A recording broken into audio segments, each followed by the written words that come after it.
गाना सुनने के लिए हमारे YouTube चैनल को सब्सक्राइब करें। धन्यवाद।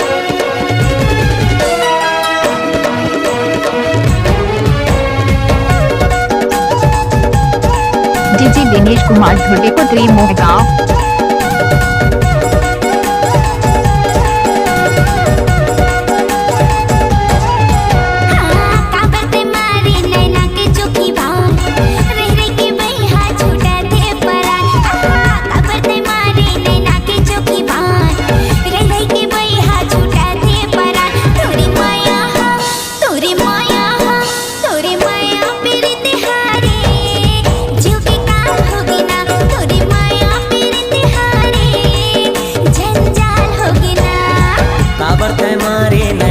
चोखे बान रह रह के बही छोटत है परान।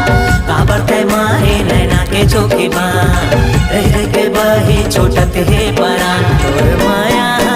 तोर माया पीरित हावो जीव के काल होगे ना। तोर माया पीरित हावो जंजाल होगे ना।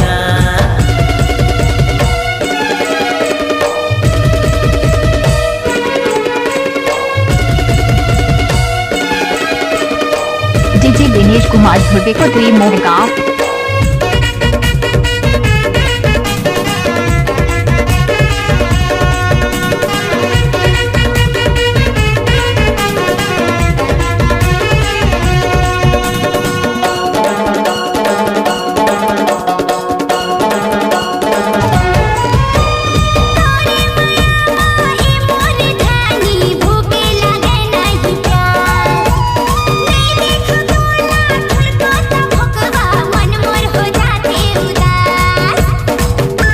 दिनेश कुमार धुर्वेपुत्री मोहगांव।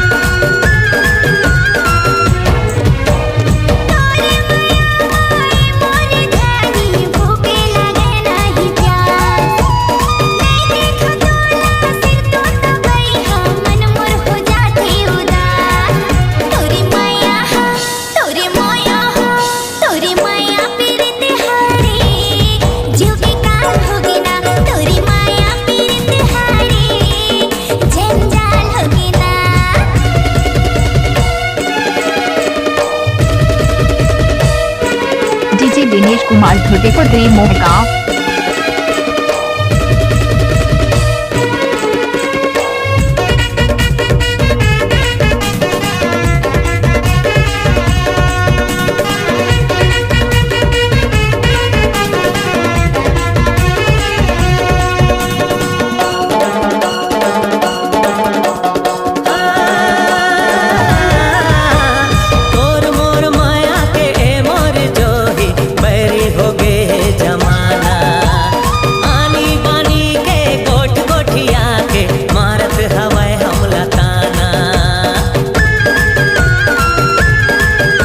दिनेश कुमार धुर्वेपुत्री मोहगांव।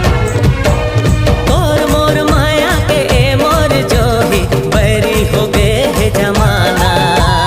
आनी बानी के गोठ गोठिया के मारत हवै हमला ताना।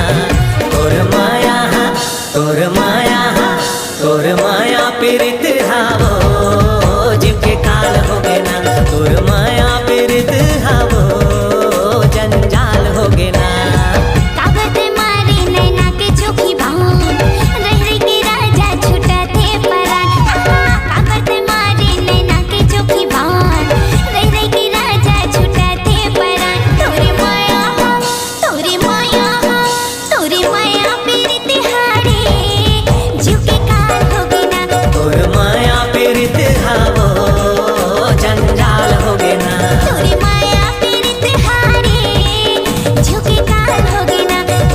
दिनेश कुमार धुर्वेपुत्री मोहगांव।